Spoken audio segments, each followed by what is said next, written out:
男人點解要揸車？可能係想車一個享受坐佢車嘅女人。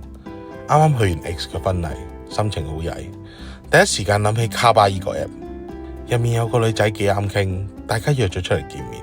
出得嚟玩交友 app 最忌貪過盤，有照片就更加 bad trip 啦。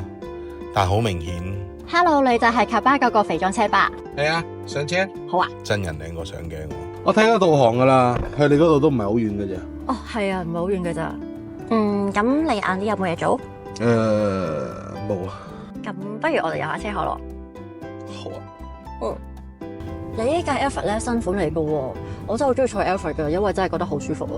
識啲嘢喎你，係㗎，呢個嘢避震同埋架車加埋真係冇命。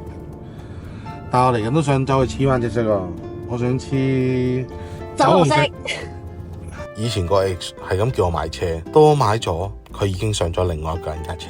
但係今晚我行咗好多冇行過嘅路，我冇開導航，因為我知無論去邊，我都已經唔再係一個人。月光族躺平吧，免費 call 車用卡吧，唔係唔想儲錢啦，就係生活太貴。